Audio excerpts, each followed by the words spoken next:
మూత్రపిండాలు ఆరోగ్యానికి ప్రాముఖ్యత గురించి ప్రజల అవగాహన పెంచాలని కాకినాడ ఐడీఏ కార్యదర్శి డాక్టర్ అడ్డాల సత్యనారాయణ పేర్కొన్నారు. గురువారం కాకినాడ నాగమల్తోటి జంక్షన్ వద్ద ఉన్న శ్రీ సత్యదంత వైద్యశాల సమావేశ మందిరంలో కాకినాడ ఐడీఏ ఆధ్వర్యంలో ప్రపంచ మూత్రపిండాల దినోత్సవం సందర్భంగా ప్రముఖ మూత్రపిండాల వైద్య నిపుణులు మౌర్య ఆసుపత్రి వ్యవస్థాపకులు డాక్టర్ పుల్లా ప్రసాద్ చే అవగాహన సదస్సు జరిగింది. ఈ సందర్భంగా ఐడీఏ కార్యదర్శి డాక్టర్ అడ్డాల సత్యనారాయణ, మూత్రపిండాల వైద్య నిపుణులు డాక్టర్ పుల్లా ప్రసాద్లు ప్రజలకు అవగాహన కల్పించారు. కార్యక్రమంలో కాకినాడ ఐడీఏ సభ్యులు doctor Nagendra, doctor Chaitanya, doctor Srivalli Bhavani తదితరులు పాల్గొన్నారు.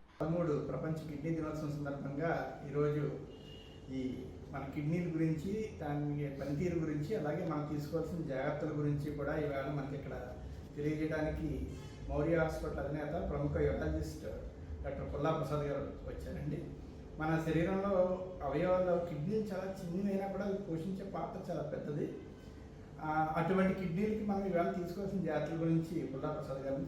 వాటర్ చాలా ఇంపార్టెంట్. వాటర్ మెయిన్గా crystals, calcium, oxalates, uric acid, phosphoric acid crystallization prevent చేస్తుంది. ఆల్రెడీ ఫామ్ అయిన స్టోన్స్ని మైగ్రేట్ అవ్వడానికి కూడా ఉపయోగపడుతుందండి.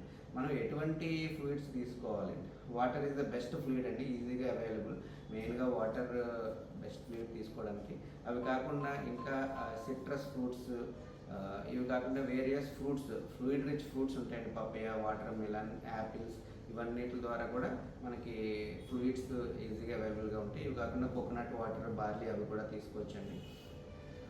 అదర్ ఫ్లూయిడ్స్ చూస్తే ఆల్కహాల్ అవి తీసుకోవచ్చు అని అడుగుతారండి. ఆల్కహాల్ వల్ల డైవర్సిస్ రావడం, డైవర్సిస్ వల్ల డీహైడ్రేషన్, మళ్ళీ స్టోన్ ఫార్మేషన్ పెరిగే అవకాశం ఉంటుందండి. కాఫీ వాటిల్లో కూడా డైవర్సిస్ రావడం వల్ల స్టోన్ రిస్క్ అది ఎక్కువ ఉంటుందండి.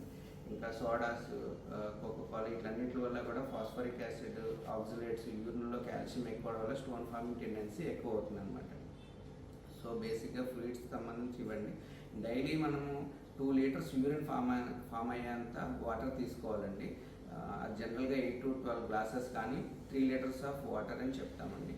అది మనము రోజంతా సమానంగా తీసుకోవాలండి. మార్నింగ్ లేవగానే ఒకసారిగా 1 లీటర్ బస్ట్లా తీసుకోవడం, తర్వాత తీసుకోకపోవడం అలా ఉండకూడదు. రోజంతా సమానంగా తీసుకోవాలి. Night time you can avoid, ఎందుకంటే స్లీప్ అది డిస్టర్బ్ అవుతుంది కాబట్టి. ఇవి కాకుండా మనకి మెయిన్గా వాటర్ మనం యూరిన్ కలర్ని బట్టి ఎంత తీసుకోవాలన్నది కూడా మనము డిసైడ్ చేసుకోవచ్చండి. యూరిన్ కలర్ బాగా డార్క్ ఎల్లోగా ఉందనుకోండి, కాన్సన్ట్రేటెడ్ యూరిన్ అంటాము. సో వాటర్ ఇంటేక్ తక్కువ ఉన్నట్టండి. వాటర్ బాగా బాడీ హైడ్రేటెడ్గా ఉంటే, వాటర్ లాగా క్లియర్గా ఉందంటే వెల్ హైడ్రేటెడ్ అని చెప్తామండి. సో యూరిన్ కలర్ బట్టి కూడా మనం చేసుకోవచ్చు.